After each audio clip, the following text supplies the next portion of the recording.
Hello and welcome to this additional lesson on the first level permission system within the Office 365 account, in which we will look at how roles are assigned. That is, what the criteria are for assigning administrative roles before proceeding with their assignment. We open this slide, or as we saw in the introductory lesson, we will address this topic in 3 points. Firstly, Microsoft's suggestion to assign a minimum of 2 to a maximum of 4 global administrators, depending on the size of the company. Secondly, assign administrative roles only for what is strictly necessary and useful to the operational needs within the company. Thirdly, configure multi-factor authentication, at least for those who have administrative roles. It would be ideal to do this for everyone, but at least for those who have administrative roles. Thirdly, administrative roles must have multi-factor authentication for security reasons. Because once they access, they can be assigned to the company. They can do everything. Next, we open the first point, and here, as you can see, I took a screenshot, obviously, so you can always refer to it in the slides. But now we will also go to Office 365 and do this step dynamically. I went to highlight that this user Allison has no administrative role. And we click on Manage Roles, and I went to assign this role. So I am here on my Microsoft 365 account. I click on Edison Clark's name. As you can see, he has no access to administration. Manage Roles.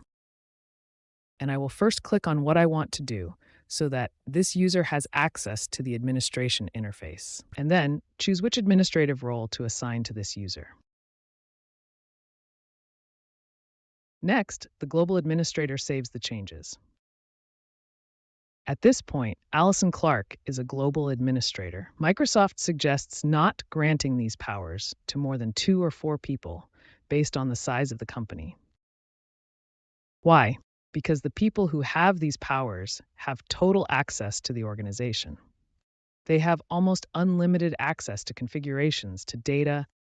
It is not access like that of the administrator who has the power to do everything, but it is almost unlimited. It is. Therefore, these are people with considerable powers. And it is good to limit who has these considerable powers within the account.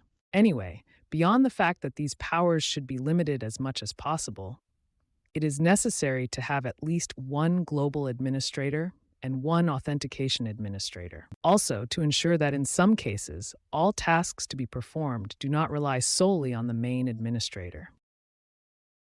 Because, for example, the administrator grants the powers of a global administrator and an authentication administrator. It is good to have at least one of each, a global administrator and an authentication administrator. Because, for example, if the global administrator inadvertently blocks the account and requires a password reset, it is an activity that, by virtue of the powers conferred upon them, can also perform the authentication administrator without all the work falling on the general account administrator. So let's go back. We will look at the useful roles for carrying out operational activities. Therefore, the second point is to assign roles to strictly necessary individuals for what they need to work. For example, here I have given examples of commercial operators to whom it is not necessary to assign the role of global administrator, obviously for operational reasons.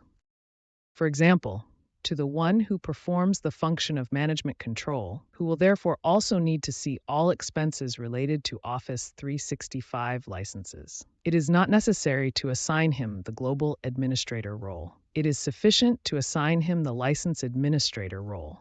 Similarly, it is not necessary to assign the global administrator role, but the Teams and SharePoint administrator role will be sufficient, which are obviously individual roles. For the one who is responsible for a marketing campaign, who will have to manage the SharePoint site, it is the team with which to carry out the new campaign. For a business sector manager, for example, accounting or human resources management, which will manage the corresponding SharePoint site and the corresponding team in Teams. For the purchasing manager, who will manage the company's SharePoint site dedicated to purchasing. The dedicated purchasing team, where all suppliers will be included within the team, with whom it will discuss, organize video conferences, and exchange files. It is absolutely not necessary to assign the global administrator role to these three subjects. Therefore, this must absolutely not be done.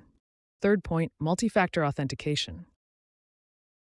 Here, I've put the link to the slide that we have already seen in the section dedicated to administration in the strict sense. Multi-factor authentication is absolutely necessary, at least for those who have administrative roles. How is that possible? We have already mentioned it. We will review it quickly. I download the Microsoft Authenticator app on my smartphone. And when I authenticate on my Office 365 account, in addition to asking me to enter the username, that is the administrator, the email address, and the password, it will also ask me to enter in the Authenticator app. On my smartphone, the number that I see on the computer, it is a more complicated step, a two-factor authentication, because it obviously implies that since I have configured this phone number, where the message arrives in the Authenticator app, it must be my phone. I must have it on my account. Therefore, this implies a level of security, a very, very high level of security. Let's say we have covered all the topics related to this lesson, and therefore I await you in the next lesson.